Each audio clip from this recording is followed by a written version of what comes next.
इस वीडियो का टॉपिक है यूज़ ऑफ थिसॉरस और वीडियो के ज़रिए हम जानेंगे कि थिसॉरस क्या होता है और इसको किस तरह से इस्तेमाल किया जा सकता है। थिसॉरस एक किताब होती है जिसमें वर्ड्स के हम मानी अल्फाज ढूंढे जाते हैं। हम मानी का मतलब ऐसे अल्फाज जिनका मतलब एक हो। मिसाल के तौर पर ये लफ्ज़ ले लेते हैं गुड, जिसका मतलब होता है अच्छा, और गुड का हम मानी लफ्ज़ क्या हो सकता है? नाइस, क्योंकि नाइस का मतलब भी होता है अच्छा।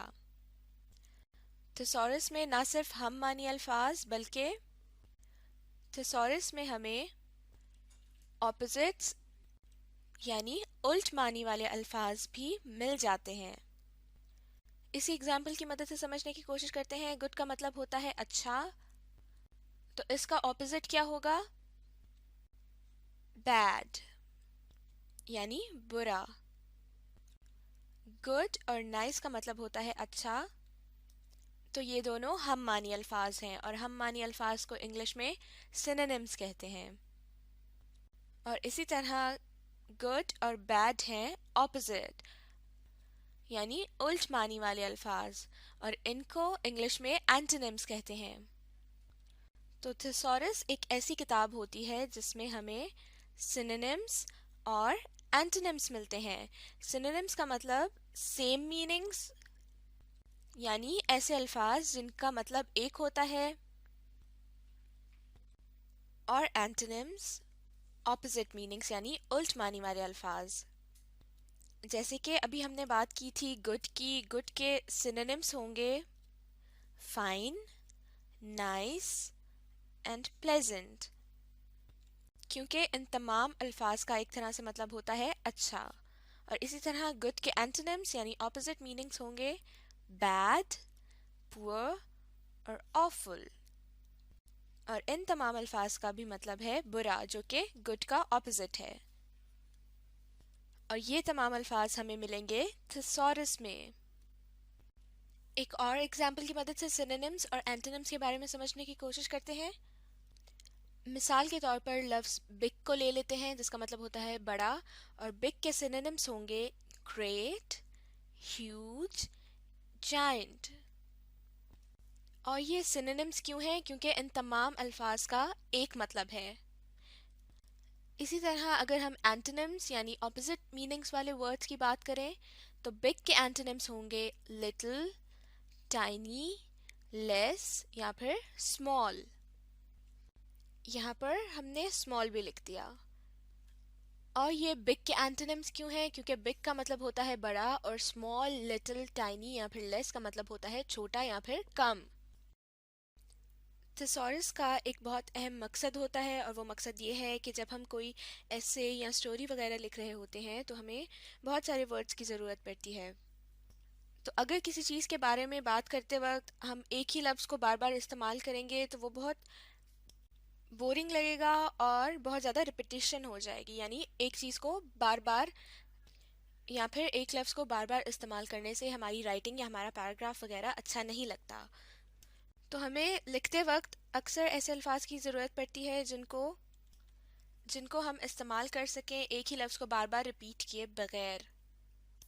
तो उस वक्त के लिए थिसॉरस हमारे काम आती है। थिसॉरस की मदद से ना सिर्फ हमारी वोकैबुलरी में इजाफा होता है बल्कि जो कुछ भी हम लिख रहे होते हैं ऐसे या फिर स्टोरी वगैरह, वो भी बहुत अच्छी लगती है। मिसाल की मदद से समझने की कोशिश करते हैं। मिसाल के तौर पर आप एक म्यूज़ियम में गए हैं और उस म्यूज़ियम के बारे में आपको कुछ लाइंस लिखनी है। तो अगर म्यूज़ियम के बारे में आप इस तरह से लिखते हैं कि I went to a big museum, it was a big place, the building was big, और we saw some big statues there वगैरह वगैरह, तो यहाँ पर आपने नोट किया होगा कि लफ्ज़ बिग को बार बार रिपीट किया जा रहा है, जो कि सुनने या फिर पढ़ने में अच्छा नहीं लगता।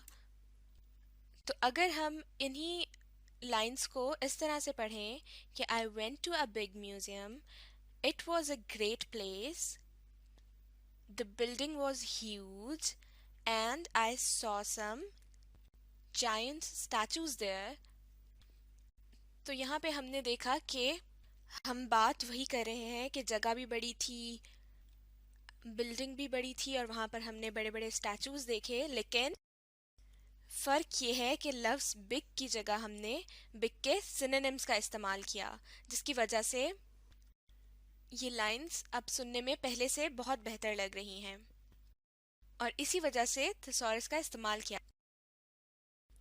तो स्क्रीन पर इस वक्त आप थिसॉरस के पेज का एक हिस्सा देख सकते हैं जिसमें के लफ्ज़ वॉन्डर के सिनोनिम्स दिए गए हैं, और यहाँ पर बताया गया है कि वॉन्डर एक वर्ब है, और यहाँ पर हम देख सकते हैं वॉन्डर के सारे सिनोनिम्स, और साथ साथ वॉन्डर को जुमले में इस्तेमाल करने का तरीका भी सिखाया गया है। तो वॉन्डर एक वर्ब है और वॉन्डर के सिनोनिम्स हैं एम्बल, रैम्बल, रोम, सॉन्टर, स्ट्रोल वगैरह। और ये तमाम अल्फाज वॉन्डर के सिनोनिम्स इसलिए हैं क्योंकि इन तमाम अल्फाज का एक तरह से मतलब होता है इधर उधर घूमना। सेंटेंस की मदद से समझते हैं। My friends and I spent the afternoon wandering around the neighbourhood, यानी मैंने और मेरे दोस्तों ने दोपहर इधर उधर घूमने में गुजारी। तो अब तक हमने इस वीडियो में सीखा कि थिसॉरस एक ऐसी किताब होती है जिसमें हमें अल्फाज के सिनोनिम्स और कभी कभी एंटोनिम्स मिलते हैं। अब हम थिसॉरस से मुताल्लिक एक एक्टिविटी करके देख लेते हैं। तो देख लेते हैं कि हमें एक्टिविटी में क्या करना है। Look up the meanings in thesaurus and match the columns, यानी थिसॉरस में हमें इन अल्फाज के सिनोनिम्स देखने हैं और कॉलम ए में से सेम मीनिंग वाले अल्फाज को कॉलम बी में मैच करना है।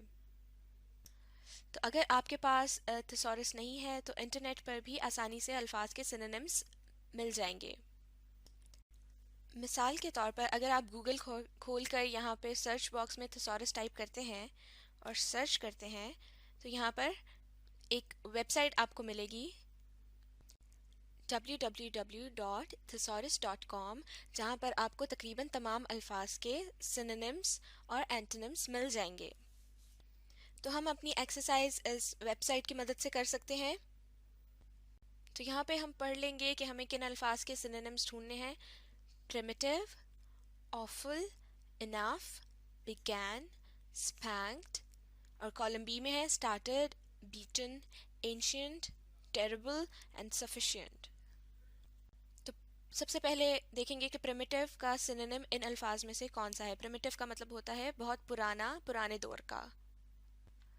तो हम वो वेबसाइट खोलेंगे www.thesaurus.com और वहाँ पर सर्च करेंगे प्रिमिटिव का सिनोनिम।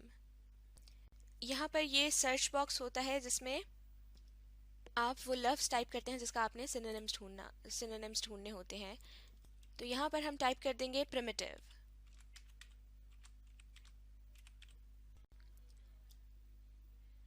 और यहाँ पर थिसॉरस में ये तमाम सिनोनिम्स निकल आए जो कि प्रिमिटिव के हो सकते हैं।